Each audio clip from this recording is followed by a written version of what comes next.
La primera vez que sospeché que Javier lo sabía fue cuando llegó a casa una hora antes de lo habitual, vestido con la misma ropa, pero oliendo a perfume femenino.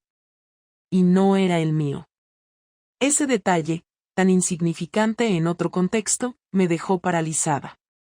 Estaba sirviendo la cena a los niños y de repente él entró como si nada, dejó las llaves en la encimera y me miró con una calma que no le reconocí. Sonrió. Se acercó, me dio un beso en la frente, como si fuéramos felices, y se fue a la ducha. No mencionó el tráfico, ni el trabajo, ni por qué había llegado tan pronto. Nada. Fue ahí cuando me di cuenta de que la partida había comenzado. Pero no sabía si él iba un paso delante de mí o 5. Yo fui quien cruzó la línea, sí. No lo niego. Pero lo que pasó después, su reacción, su forma de vengarse, el modo en que me desmontó la vida en cuestión de días, fue tan frío y calculado que me hizo pensar que, quizás, yo no era la peor persona en esta historia. Todo ocurrió en menos de un mes. Y si estás leyendo esto esperando una historia de infidelidad más, de esas donde todo se resuelve con llantos y promesas vacías, te equivocas. Esto no se resolvió. Esto explotó. Esa noche no dormí. Javier salió del baño como si todo fuera normal. Se puso su pijama, revisó el correo en su portátil durante unos 20 minutos, y luego se metió en la cama. Ni una sola palabra sobre su llegada inesperada, ni una pregunta, ni una mirada rara. Me dio un beso en la mejilla, apagó la luz de su lado y se giró de espaldas. Yo me quedé tumbada, mirando el techo, con la mente en un solo pensamiento. ¿Con quién había estado? Porque no era una coincidencia. Él nunca llegaba temprano sin avisar. Él no usaba perfume. Y definitivamente no era del tipo que llega oliendo a otra mujer y actúa como si nada.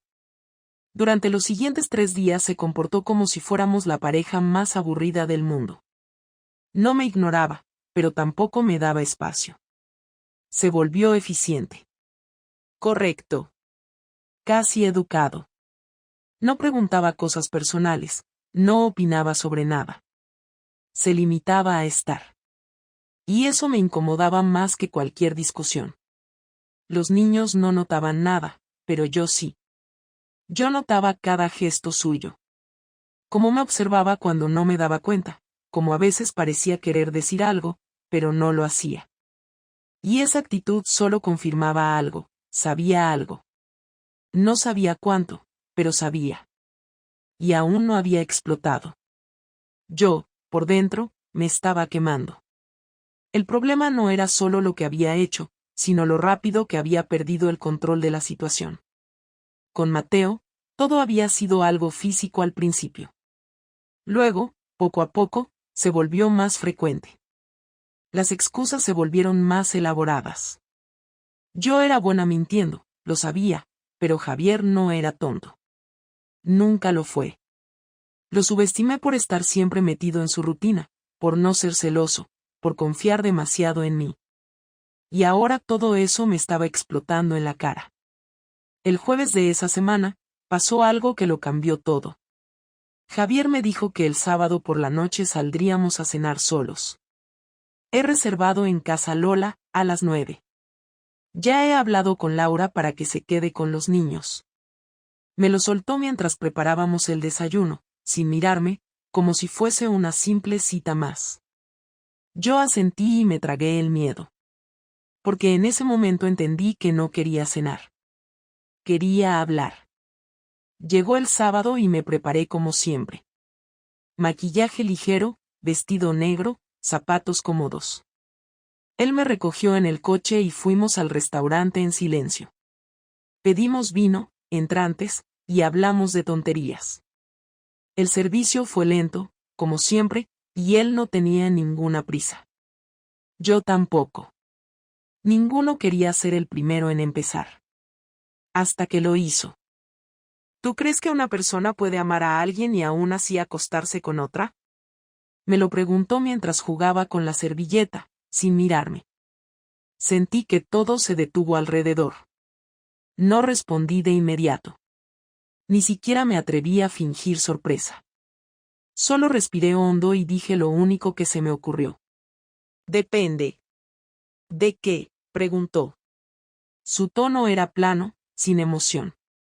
De muchas cosas. De por qué lo hace. De lo que le falta. De si se arrepiente después. Noté que mis manos temblaban un poco, así que las metí debajo de la mesa. Él se apoyó hacia atrás, cruzó los brazos y me miró directamente por primera vez en toda la noche. Entonces te falta algo. No supe qué responder. Me quedé en silencio. No lo negó. No preguntó nombres. No necesitaba hacerlo. Ya lo sabía. Y yo no sabía cómo había llegado hasta ahí, pero estaba claro que no había vuelta atrás. No me digas que fue un error, Clara. No me digas que fue una vez. No estoy interesado en esas excusas. Su voz era baja, controlada, pero cargada de algo que no supe definir. No fue una vez, dije. No tengo una excusa. Asintió. Bajó la mirada hacia el vino, lo giró en la copa un par de veces y bebió un trago largo. Bien, murmuró. Me alegra que no me tomes por idiota. ¿Cómo lo supiste? No sé por qué pregunté eso, solo salió. Lo supe desde hace 2 semanas.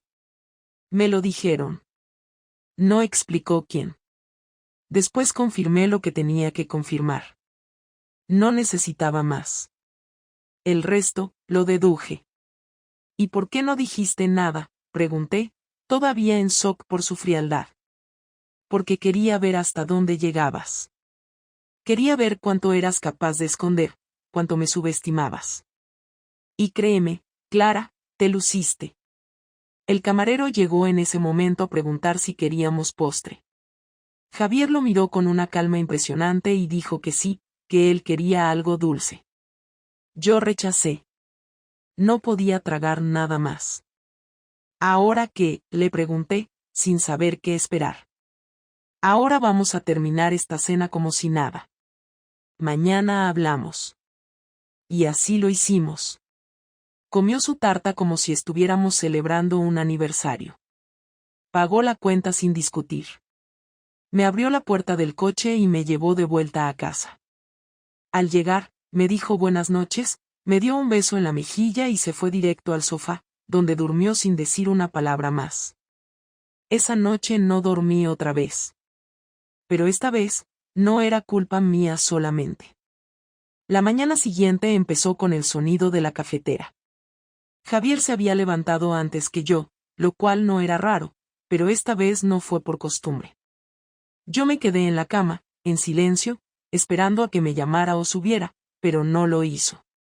Pasó 1 hora hasta que bajé. Estaba sentado en la mesa del comedor, con una libreta abierta y una taza en la mano. Ni siquiera me miró cuando entré. Me senté frente a él, con el estómago cerrado y la garganta seca. No sabía por dónde empezar, ni siquiera si debía hacerlo. Esperé unos segundos hasta que él habló, sin dejar de mirar el papel. Dime desde cuándo. No intenté rodeos.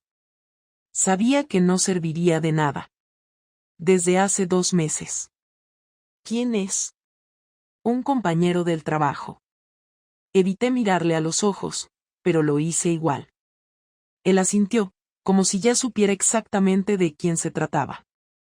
¿Mateo? Me quedé helada. No respondí. No hacía falta. No soy estúpido, Clara. He visto cómo lo mirabas en la cena de empresa. Lo comenté con mi jefe, incluso, de forma casual. Él también lo notó. Soltó una pequeña risa que no tenía gracia. ¿Me puedes decir qué fue exactamente lo que te llevó a esto? ¿Te aburriste? ¿Te sentiste ignorada? ¿No fue suficiente todo lo que he hecho por esta familia? No fue eso. Me costaba mantener la voz firme, pero lo intenté. No me sentía vista. No me sentía parte de nada. Solo funcionábamos, como 2 personas que viven juntas pero no hablan más allá de lo necesario. Y en vez de hablarlo conmigo, decidiste follarte a otro. Su frase fue tan directa que dolió más que un grito. No lo decía con rabia, lo decía con una claridad que dejaba sin espacio a respuestas. No lo planeé. No salí a buscarlo. No planeaste seguirle el juego, no planeaste acostarte con él en un hotel, no planeaste mentirme durante semanas. Claro, todo eso simplemente pasó. Se levantó y caminó hacia la ventana. ¿Lo sigues viendo? No. ¿Terminaste con él porque te descubrí o porque ya te habías cansado? Terminamos hace una semana. Yo no lo sabía, pero tú ya me estabas observando. ¿Te enamoraste? No, la respuesta salió sola, sin pensarla. Y era verdad. No lo amaba. Solo me perdí. Y lo sabía. Javier me miró por primera vez en toda la conversación, pero esta vez no vi rabia en su cara, vi algo peor, decepción. ¿Y qué esperas que haga ahora? ¿Que te abrace? ¿Que llore contigo? ¿Que te diga que te perdono y que vamos a empezar de cero? No espero nada. Mentira. Claro que esperas. Esperas que todo esto pase, que los días borren lo que hiciste, que me trague esta mierda y que finjamos que seguimos siendo una familia. Pero no somos eso desde hace tiempo, ¿verdad? Caminó hasta la mesa y cerró la libreta con fuerza. Sabes, me di cuenta hace semanas. Al principio pensé que eran paranoias. Pero luego empecé a atar cosas. Tus cambios de humor. Tus excusas para llegar tarde. Tu ropa interior nueva. Y ni siquiera te tomaste la molestia de ser creativa. Las excusas eran pobres, repetidas. Lo único que hiciste fue confiar en que yo nunca te revisaría el bolso, ni te seguiría. Y tenías razón, no lo hice. No hacía falta. Lo siento. No, no lo sientes. Estás arrepentida de que te haya descubierto. Si no lo hubiera hecho, seguirías viéndote con él. Habrías venido a cenar conmigo anoche después de acostarte con él por la tarde. Eso es lo que más jode, Clara. Que fuiste capaz de compartirme la cama después de acostarte con otro. Sin vergüenza. No es así. Entonces, ¿cómo es? Gritó por primera vez, con el rostro rojo y los ojos húmedos. ¿Me lo puedes explicar, por favor, cómo se hace para besar a tus hijos por la noche después de mentir durante el día?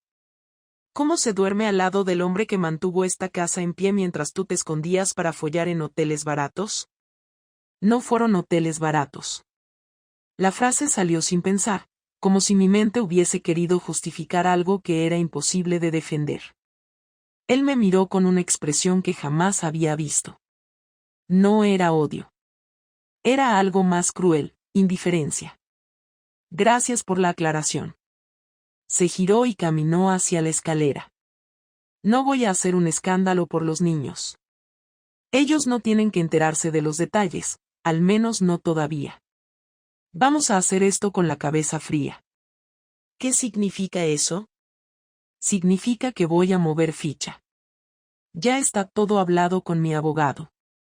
Esta semana me mudo. Tengo dónde ir. Ya tengo custodia compartida preacordada. Tú puedes quedarte con la casa, por ahora. No tengo intención de pelear por ladrillos. Me miró desde el último escalón. Pero te aseguro que no vas a olvidar esto nunca. Pensé que exageraba cuando dijo que ya lo tenía todo preparado, pero subestimé lo meticuloso que podía ser cuando algo lo tocaba de verdad. Javier no habló más esa semana. Iba y venía como si ya no viviera en la casa, aunque dormía allí. No discutía, no opinaba, no pedía nada. Solo esperaba. Cada movimiento que hacía estaba calculado. Revisaba sus papeles, hacía llamadas desde la terraza, y siempre terminaba con la misma frase al colgar: sí, como lo acordamos. Yo intentaba mantener algo de normalidad con los niños, pero ellos no eran tontos. Preguntaban por qué papá ya no comía con nosotros, por qué dormía en el sofá, por qué me hablaba como si yo fuera una vecina. Yo les decía que estábamos discutiendo y que necesitábamos tiempo, pero sabía que no se creían nada. Y lo peor era que ni siquiera tenía claro cómo explicarles lo que venía después. El jueves por la noche, Javier me pidió que me sentara. Lo dijo en voz baja, pero con un tono firme que no dejaba lugar a opciones. Mañana me voy. A las 8 pasa el camión. Los niños se quedan contigo este fin de semana. El lunes los recojo del colegio y se quedan conmigo durante la semana siguiente. Asentí sin discutir. Me había preparado para eso. Lo que no me esperaba era lo que sacó después. Colocó 3 carpetas sobre la mesa. Una roja, una azul y una negra. Esto es para ti, dijo señalando la roja. Esto para tu jefe, señaló la azul. Y esto se lo voy a dar a Mateo directamente, dijo mientras dejaba la negra a un lado. Me quedé helada. ¿Qué es eso?, pregunté. Lo que he recolectado desde que descubrí lo tuyo. Registros de llamadas, correos reenviados, copias de mensajes, imágenes de las cámaras de seguridad del garaje del trabajo, donde te lo cogías en el coche. Ah, y los recibos del hotel de las 2 últimas escapadas. Imprimí todo por duplicado. Una copia se queda conmigo. Otra ya está con mi abogado. No podía creer lo que escuchaba. ¿Hiciste todo eso? Sí, y sin necesidad de revisar tu móvil. No sabes lo fácil que es acceder a información cuando la gente es descuidada. Dejaste el correo abierto una vez, usabas la misma contraseña para todo. Lo único que tuve que hacer fue copiar lo necesario sin que te dieras cuenta.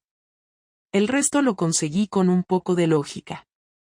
No me subestimes más, Clara. ¿Y para qué necesitas que lo tenga mi jefe?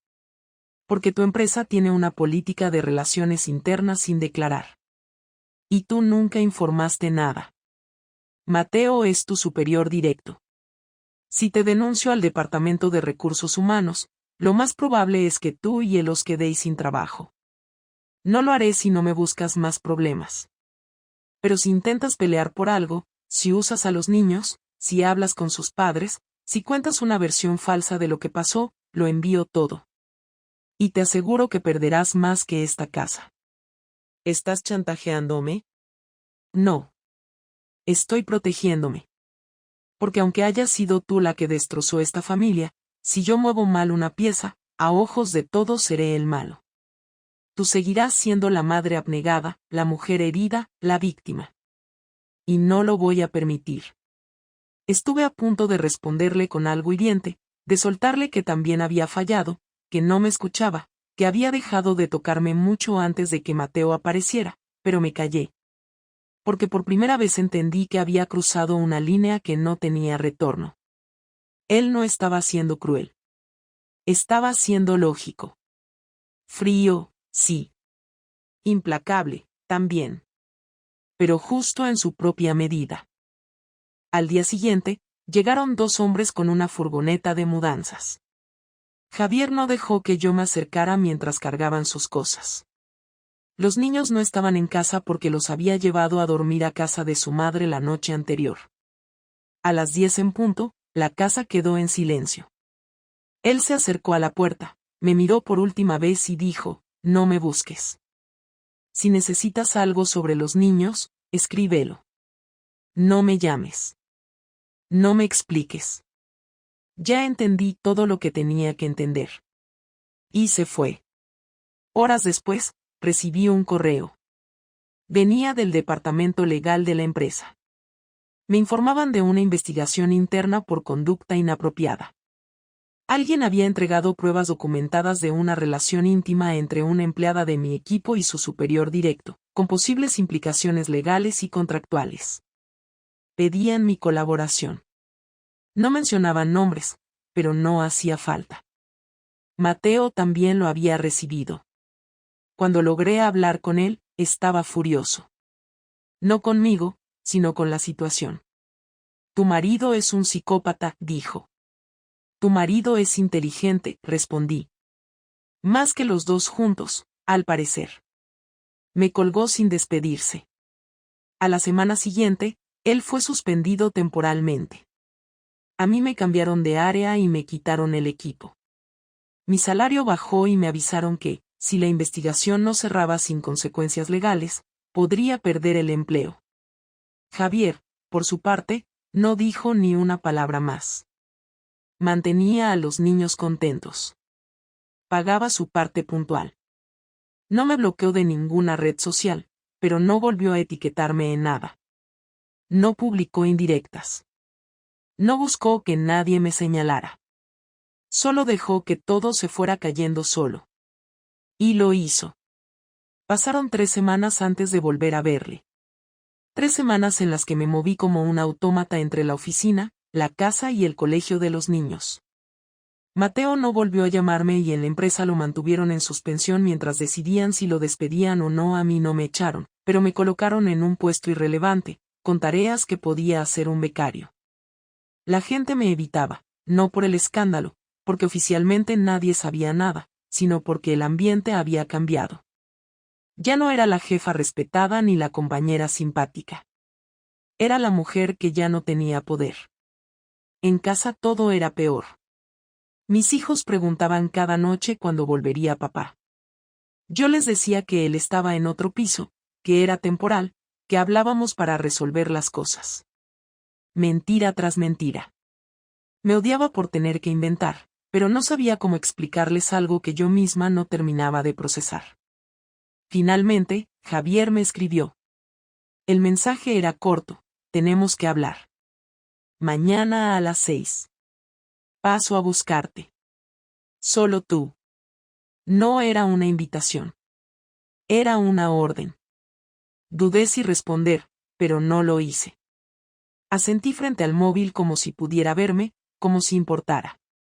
A las 6 en punto del día siguiente, su coche estaba frente a la puerta. Me subí sin decir nada. El silencio duró todo el trayecto.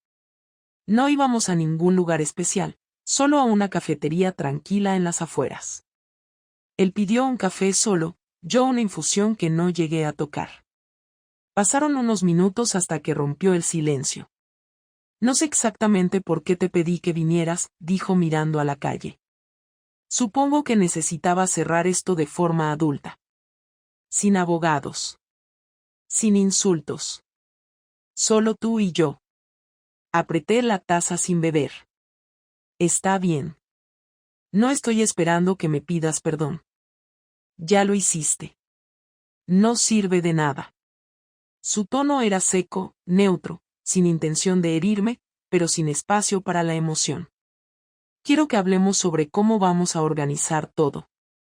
Lo de los niños, lo económico. Sé que ya tenemos un acuerdo, pero quiero hacerlo bien. Quiero que ellos sufran lo menos posible. Asentí. Estoy de acuerdo. Puedo ser flexible. Quiero que ellos estén bien. También quiero que entiendas que no te odio, dijo, ahora mirándome. No soy un santo. Cometí errores. Me alejé. Me volví rutinario. Pero tú tomaste decisiones. Tú cruzaste límites. Y eso es algo que no se puede deshacer.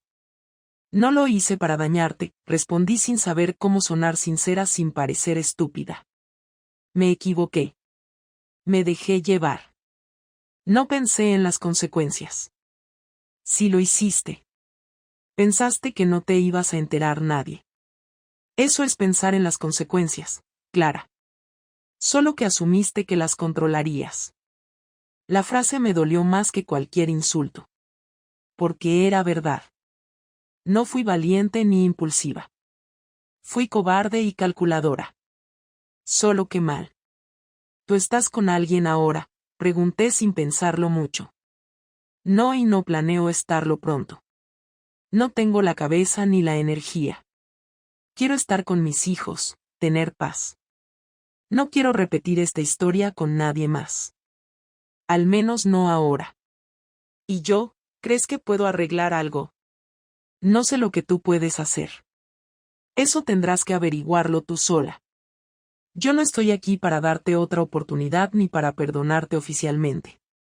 Esto no es una película. Esto es lo que queda cuando todo se rompe.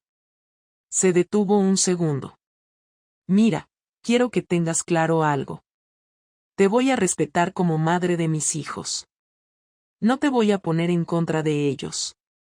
Pero si alguna vez los usas para manipularme, para presionarme o para limpiarte la imagen, te vas a encontrar con una versión de mí que no conoces. No lo haré, dije, esta vez con firmeza. No me atrevería. Bien. Porque lo que hiciste fue una traición en todos los sentidos. Me fallaste a mí, a ellos, y a ti misma. No porque te hayas acostado con otro. Eso ya es suficientemente patético. Sino porque fuiste capaz de mantener esa doble vida con tanta naturalidad. No eras una víctima atrapada en una relación fría. Eras una mujer cómoda con su mentira. Y eso es lo que me cuesta soltar. No supe qué decir. Él tenía razón. No lo justifiqué. No lloré. No quise hacerme la víctima. Solo escuché. Y por primera vez desde que todo estalló, entendí que no quedaba nada que salvar de lo que fuimos. La persona que fui con él ya no existía. Y la que era ahora, no tenía derecho a pedir comprensión. Él terminó su café, sacó su cartera, dejó dinero de más y se puso de pie. Vamos, te llevo. Durante el camino de vuelta, no hablamos. Pero al bajarme, antes de cerrar la puerta del coche, lo miré por última vez. Gracias por no destruirme más de lo que ya lo hiciste. No tenía que hacerlo yo. Ya lo hiciste tú sola, respondió sin dureza, sin maldad. Solo con la claridad de alguien que ya cerró la puerta por dentro. A veces, cuando los niños se van a dormir y la casa queda en silencio, me encuentro mirando el techo, pensando en todo lo que perdí. No solo a Javier, no solo la estabilidad, ni siquiera la rutina que antes me parecía insoportable. Lo que realmente perdí fue la versión de mí misma que creía que existía. Durante años me convencí de que era una buena persona, una buena madre, una buena pareja. Cumplía con todo, no faltaba a nada, sostenía cada parte de la casa, participaba en cada reunión, organizaba cada cumpleaños, mantenía la agenda familiar como si fuera un proyecto de trabajo. Me sentía segura en esa imagen. Creía que era suficiente con no hacer daño. Que amar no era necesario si uno era funcional, presente, correcta. Pero estaba equivocada. No era suficiente. Y lo supe demasiado tarde. Después de la última conversación con Javier, dejé de buscar redención. No volví a llamarlo, no le escribí mensajes con promesas absurdas, no intenté convencerlo de que podríamos salvar algo. Entendí que no quedaba nada que recuperar. La vida siguió su curso. La custodia compartida se mantuvo tal como la definimos. Los niños ya no preguntan cuándo volverá papá, porque entendieron que vive en otro sitio. Se adaptaron más rápido que yo, y eso me dolió, pero también me enseñó que no debo proyectar mis vacíos en ellos. Javier es buen padre, siempre lo fue, y ahora es incluso más presente, más activo, más dedicado. Me alegro por eso, aunque me moleste que lo haga mejor sin mí. En el trabajo las cosas siguen frías. Mateo fue despedido finalmente. A mí me dejaron, quizás porque sabían que hacer ruido con 2 despidos era más escandaloso. Nadie me lo dijo en voz alta, pero entendí que mi presencia era una vergüenza controlada, algo que toleran porque no tienen justificación oficial para echarme. Me resigné a hacer tareas irrelevantes, a ver cómo las personas que antes me admiraban ahora me evitan. No me quejo. Lo merezco. Una tarde, Laura, mi mejor amiga antes de todo esto, me llamó. Había dejado de hablarme durante semanas. Me dijo que no sabía si podía confiar en mí, que se sentía usada por haber estado con los niños tantas veces mientras yo mentía. Le dije que lo entendía. Que no buscaba excusas. Que no le pedía que me perdonara. Ella se quedó callada unos segundos y luego me dijo que valoraba que no intentara justificarme, que quizás con el tiempo podríamos volver a tomar un café. No hemos quedado todavía, pero su mensaje fue suficiente para darme cuenta de que no todo está perdido, solo muy lejos. En casa, aprendí a estar sola. No con resignación, sino con disciplina. Pongo la alarma para despertar, preparo los desayunos, dejo a los niños, vuelvo, cocino, limpio, trabajo, los recojo, ayudamos con los deberes, cenamos, vemos algo juntos, y los acuesto. Después de eso, no queda mucho. No hay compañía, no hay conversación, no hay alguien que se siente en el sofá y me pregunte cómo fue mi día. Tampoco hay mentiras. Tampoco hay doble vida. Y eso, por mínimo que parezca, me da un pequeño descanso mental. Aunque pagué un precio demasiado alto por llegar a este punto. De vez en cuando veo a Javier en los actos escolares. Nos saludamos con respeto. A veces hablamos 5 minutos sobre alguna actividad o decisión. Es educado, firme, distante. Ya no hay odio en su mirada, solo algo parecido a la indiferencia. Pero no es real. Lo sé. Hay dolor ahí. Y lo peor es que sé que ese dolor no se va a curar nunca, solo se va a congelar. Cada vez que lo veo pienso que si me hubiera separado antes de meterme con Mateo, quizás hoy podríamos llevarnos bien. Quizás habríamos terminado igual, pero con respeto mutuo. Sin esta historia como sombra. Pero no lo hice. Me quedé. Y traicioné. A los niños no les hablé de lo que pasó. No les mentí, pero tampoco les conté más de lo necesario. Cuando crezcan y tengan edad para entenderlo, lo sabrán. Quizás por mí, quizás por él. Y ese día tendré que mirarles a los ojos y aceptar lo que piensen de mí. Porque esa será la parte más difícil. No la soledad, no el rechazo social, ni siquiera la pérdida de Javier.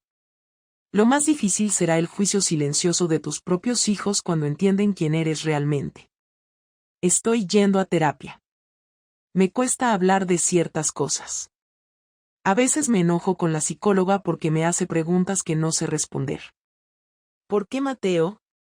¿Por qué no hablaste con Javier? ¿Qué querías demostrarte a ti misma? No tengo respuestas claras. Solo sé que me sentía invisible, y que cuando alguien me miró como si importara, me aferré a esa sensación sin pensar en nada más. Fue egoísta, fue estúpido, fue destructivo. Pero fue real. Y por eso duele tanto. No espero un final feliz. No quiero que esta historia termine con una reconciliación forzada o con una redención barata. Lo que quiero es aprender a vivir con lo que hice, sin buscar excusas. Lo que quiero es no repetirlo. Lo que quiero es que mis hijos crezcan sabiendo que sus padres no se odiaron hasta el final, sino que supieron alejarse a tiempo. No por amor, sino por dignidad. Y si algún día, dentro de muchos años, alguien me pregunta si me arrepiento, diré que sí. Pero no solo de haberle sido infiel a mi marido. También me arrepiento de haberme fallado a mí misma.